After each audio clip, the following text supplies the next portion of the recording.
नमस्कार प्रिय दर्शकों, स्वागत है आपका हमारे YouTube चैनल। दोस्तों, एक समय की बात है, यमराज और चित्रगुप्त यमपुरी में आने वाले प्राणियों का लेखा जोखा निकालकर उन्हें दंड दे रहे होते हैं।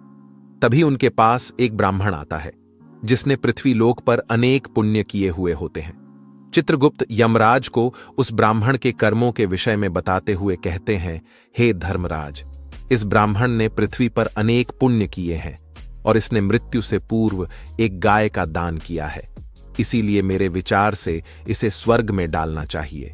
तब धर्मराज कहते हैं, हे चित्रगुप्त, दर्शकों, हम कहानी शुरू करें और आप इस वीडियो में खो जाएं। इससे पहले अगर आप हमारे चैनल पर पहली बार आए हैं तो हमारे YouTube चैनल सब्सक्राइब करें। प्रिय दर्शकों, अगर आप भी भगवान श्री कृष्ण को सच्चे दिल से मानते हो तो कमेंट में सच्ची श्रद्धा से जय श्री कृष्ण जरूर लिखें। दोस्तों, कि जो मृत्यु से पूर्व गाय का दान करता है वह कभी नरक में नहीं गिरता, किंतु इस ब्राह्मण ने जिस गाय का दान किया है वह इसकी नहीं है। इसने दूसरे की गाय का दान किया है, इसीलिए यह तो महापापी है और इसके इस पाप के लिए इसे नरक में जाना पड़ेगा। तब चित्रगुप्त कहते हैं, हे प्रभु, गाय का दान करना तो श्रेष्ठ कार्य है, चाहे वह गाय इसकी हो या अन्य व्यक्ति की। इसके अलावा इसने अनेक पुण्य के भी काम किए हैं, फिर यह महापापी कैसे हुआ? तब यमराज कहते हैं, हे चित्रगुप्त, यह सत्य है कि गाय का दान करना महापुण्य का काम है, लेकिन दूसरों की वस्तु को लेना भी पाप होता है। इस विषय में एक प्राचीन कथा कही जाती है, वह मैं तुम्हें सुनाता हूं, जिससे तुम्हें यह पता चल जाएगा कि दूसरों की वस्तु को लेने से मनुष्य को कौन सा पाप लगता है। साक्षात भगवान श्री कृष्ण ने यह बात यदुवंशियों को बताई थी, इसीलिए तुम इस कथा को ध्यान से सुनो। इस कथा को जो भी पूरा सुनता है, मैं उसके 32 अपराध माफ करता हूं। जो भी इस कथा का प्रचार करता है उसे कभी नरक में नहीं जाना पड़ता है। चित्रगुप्त कहते हैं, हे धर्मराज, मैं इस कथा को ध्यान से पूरा अवश्य सुनूंगा, कृपया आप मुझसे वह कथा कहिए। तब यमराज चित्रगुप्त को वह कथा सुनाने लगते हैं। हे चित्रगुप्त, एक समय की बात है, 4 यदुवंशी राजकुमार घूमने के लिए उपवन में गए थे।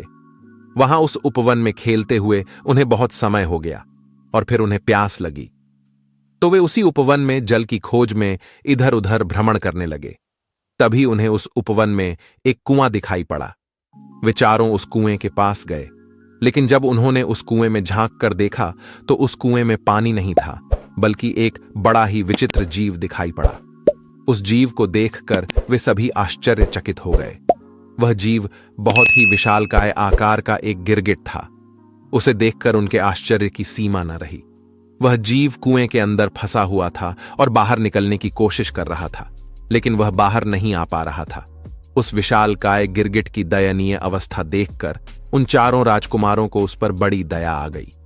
उनका हृदय करुणा से भर आया और फिर उन्होंने उस गिरगिट को कुएं से बाहर निकालने का विचार किया। फिर सभी मिलकर उस गिरगिट को कुएं से निकालने लगे। उन्होंने चमड़े और सूत की रस्सियों से उस गिरगिट को बांधकर ऊपर निकालने का बहुत प्रयास किया, किंतु वे उस प्राणी को कुएं से बाहर निकाल न सके। फिर हताश होकर वे सभी भगवान श्री कृष्ण के पास गए और जाकर उन्हें सारा वृतांत सुना दिया। कमल नयन, भगवान श्री कृष्ण ने उनकी बात सुनी और फिर उस गिरगिट की सहायता करने के लिए वे उस कुएं के पास आ गए। फिर भगवान श्री कृष्ण ने खेल खेल में अपने एक हाथ से ही उस विशालकाय गिरगिट को कुएं से बाहर निकाल दिया। भगवान श्री कृष्ण के हाथों का स्पर्श होते ही गिरगिट ने अपना भयंकर रूप छोड़कर एक स्वर्गीय देवता का रूप धारण कर लिया। उस देवता का रंग सोने के समान चमक रहा था। उसके शरीर पर दिव्य आभूषण, वस्त्र और पुष्पों की माला शोभा पा रही थी। भगवान श्री कृष्ण के हाथ का स्पर्श होते ही वह गिरगिट पाप से मुक्त हो गया था। भगवान श्री कृष्ण उस गिरगिट के विषय में पहले ही सब कुछ जानते थे। फिर भी उन्होंने उस दिव्य देहधारी पुरुष से पूछा, हे महाभाग, तुम्हारा रूप तो अत्यंत सुंदर है, तुम कौन हो? देखने से लगता है कि तुम कोई श्रेष्ठ देवता हो। हमें यह बताओ कि किस कारण से तुम्हें यह गिरगिट का शरीर प्राप्त हुआ था जिसके तुम योग्य नहीं हो। हम सभी तुम्हारे पूर्व जन्म का वृतांत सुनना चाहते हैं। यदि तुम हमें बताना उचित समझते हो तो हमें अपना परिचय दो और बताओ कि तुम्हें गिरगिट का शरीर किस कारण से मिला। तब उस देवता के समान दिखाई देने वाले पुरुष ने मस्तक झुकाकर भगवान श्री कृष्ण को प्रणाम किया और कहा, हे प्रभु, मैं आपको मेरे पूर्व जन्म का वृतांत सुनाता हूं। पूर्व जन्म में मैं महाराज इक्ष्वाकु का पुत्र था। मेरा नाम नृग था।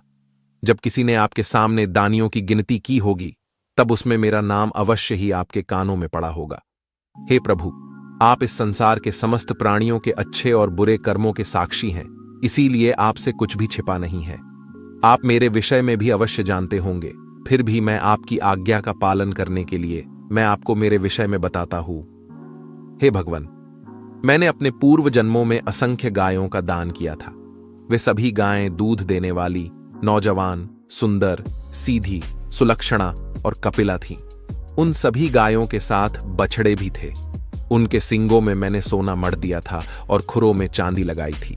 उन्हें वस्त्र, हार और गहनों से सजा दिया था। इस प्रकार से ही विधि विधान से पूजा करके मैंने गायों का दान किया था।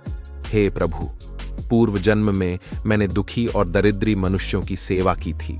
सद्गुणी, कष्ट में पड़े हुए, दंभ रहित, तपस्वी, वेद का पठन करने वाले ऋषि मुनियों का मैं वस्त्र आभूषणों के साथ सत्कार करके उन्हें गायों का दान करता था। इस प्रकार से मैंने बहुत सी गायें, पृथ्वी, सोना, घर, घोड़े, हाथी, पर्वत, भूमि, चांदी, शैया, वस्त्र, रत्न, रथ आदि वस्तुएं दान किए। अनेकों यज्ञ किए, बहुत से कुएं, बावली आदि भी बनवाए।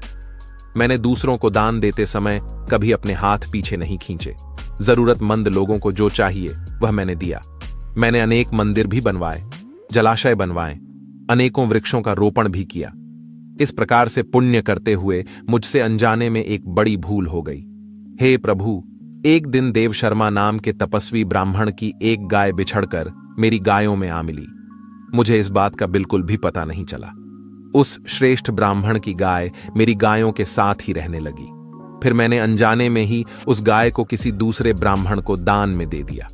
जब वह ब्राह्मण उस गाय को लेकर चला गया, तब रास्ते में उस गाय के असली स्वामी देव शर्मा ने अपनी गाय को पहचान लिया। जिस तपस्वी ब्राह्मण की वह गाय थी, उसने अपनी गाय को देखते ही जान लिया कि उसकी गाय को किसी ने चुरा लिया है। तब उस देव शर्मा ने आकर उस ब्राह्मण से कहा, हे ब्राह्मण, यह तो मेरी गाय है और तुम इसे चुराकर कहां ले जा रहे हो? मैं इस गाय को बहुत दिनों से खोज रहा हूं। फिर जिस ब्राह्मण को मैंने गाय दान दी थी, उस ब्राह्मण ने कहा, हे विप्रवर, यह तो मेरी गाय है।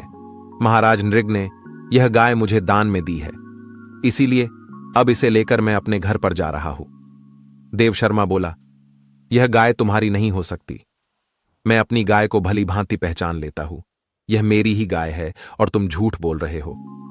महाराज नृग तो बड़े पुण्यात्मा हैं। वे मेरी गाय चुराकर तुम्हें क्यों देंगे? अवश्य ही तुमने मेरी गाय चुराई है। फिर वह दान लेने वाला ब्राह्मण बोला, हे विप्रवर, मैं सत्य कह रहा हूं। यह गाय मुझे महाराज नृग ने ही दान में दी है। मैं भला आपकी गाय क्यों चुराऊंगा? यदि तुम्हें झूठ लगता है तो तुम स्वयं महाराज के पास जाकर उनसे पूछ सकते हो। यदि महाराज कहेंगे कि यह गाय तुम्हारी है तो मैं तुम्हें लौटा दूंगा। देव शर्मा बोला, ठीक है, यदि यह गाय तुम्हें महाराज नृग ने दी है तो हम अभी महाराज के पास चलते हैं। वहीं पर जाकर हमें सत्य असत्य का ज्ञान होगा। इतना कहकर वे दोनों ही मेरे पास आ गए। मेरे पास आकर उस दान लेने वाले ब्राह्मण ने कहा, हे राजन, आज आप ही ने मुझे यह गाय दान में दी है, किंतु यह ब्राह्मण कह रहा है कि यह गाय उसकी है और मैंने उसकी गाय चुराई है। देव शर्मा ने कहा, हे राजन, यह गाय मेरी है। अगर आपने मेरी गाय इसे दी है तो आपने मेरी गाय चुराकर घोर पाप किया है। उन दोनों की बात सुनकर मेरा चित्त भ्रमित हो गया और मुझे बड़ा भय लगने लगा। मैं बहुत बड़े धर्म संकट में फंस गया। मैंने हाथ जोड़कर उन दोनों ब्राह्मणों से विनती की और कहा, हे ब्राह्मणों, मुझे क्षमा करो। मुझसे अनजाने में बहुत बड़ा अपराध हो गया है। आप लोग मुझ पर कृपा कीजिए और मुझे इस घोर पाप से तथा नरक में गिरने से बचा लीजिए। मैंने देव शर्मा ब्राह्मण से कहा, हे ब्राह्मण देवता, मैंने ही अनजाने में यह गाय इस ब्राह्मण को दान में दी है। अब दान में दी हुई गाय को मैं वापस नहीं ले सकता। इससे मुझे महापाप लगेगा। इसीलिए मैं आपको इस गाय के बदले में 1000 गायें देता हूं। कृपया आप मुझे क्षमा करके अनुग्रहित करें। तब देवशर्मा ब्राह्मण ने कहा, हे राजन, यह गाय मुझे अत्यंत प्रिय है। इस गाय के बदले में आप मुझे 1000 क्या 10,000 गायें भी देंगे तो भी मैं नहीं लूंगा। मुझे यही गाय चाहिए। मैंने दान लेने वाले ब्राह्मण से कहा, हे ब्राह्मण देवता, आप यह गाय मुझे लौटा दीजिए। इस गाय के बदले में मैं आपको 1000 गायें दूंगा।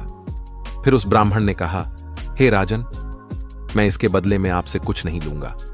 इतना कहकर उस ब्राह्मण ने वह गाय मुझे लौटा दी और वह वहां से खाली हाथ ही चला गया। और फिर वह देवशर्मा ब्राह्मण भी अपनी गाय को लेकर लौट गया। इस प्रकार से दिया हुआ दान वापस लेने के कारण मुझे महापाप लगा। हे प्रभु, इसके बाद जब मेरी आयु समाप्त हुई तब यमराज के 2 दूत मुझे लेने के लिए आए और मुझे यमपुरी ले गए। वहां पर जाने के पश्चात यमराज ने मुझसे पूछा, हे राजन, तुम पहले अपने पाप का फल भोगना चाहते हो या पुण्य का? तुमने जीवित रहते हुए अनेकों बार दान किया। तुम्हारे पुण्य के फल स्वरूप तुम्हें ऐसा तेजस्वी लोक प्राप्त होने वाला है जिसकी कोई सीमा नहीं है। किंतु तुम्हारे द्वारा एक घोर पाप हुआ है।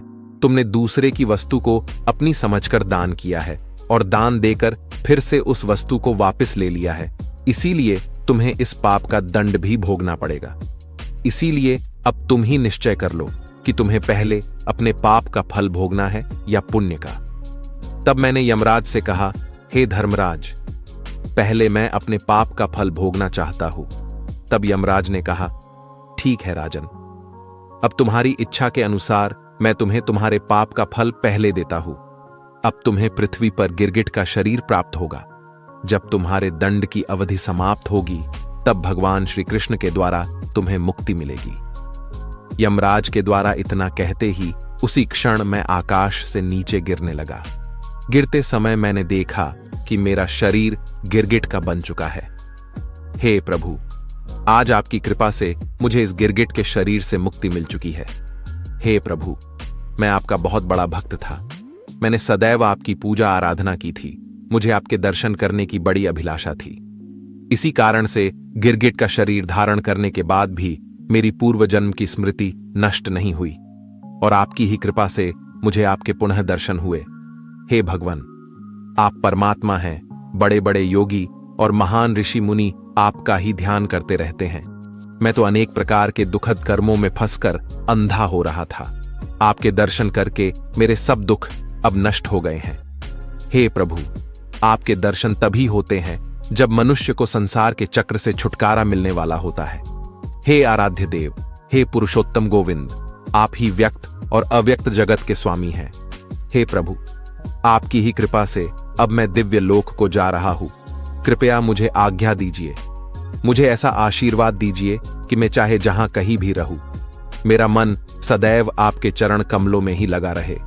इस प्रकार से महाराज नृग ने भगवान श्री कृष्ण की स्तुति की और उनकी परिक्रमा करके उन्हें नमस्कार करके श्रेष्ठ विमान पर सवार हो गए और दिव्य लोक को चले गए। राजा मृग के चले जाने के बाद भगवान श्री कृष्ण ने समस्त मनुष्य जाति को शिक्षा देते हुए वहां पर उपस्थित उन यदुवंशी कुमारों से कहा, हे कुमारों, जो लोग अग्नि के समान तेजस्वी होते हैं वे कभी दूसरों का धन नहीं हड़पते। कोई भी मनुष्य दूसरों का धन हड़प कर उसे पचा नहीं सकता। उसे उसका फल अवश्य ही भोगना पड़ता है। संसार का सबसे भयानक विष हलाहल है, किंतु उसका भी उपचार और चिकित्सा की जा सकती है। किंतु जो दूसरों का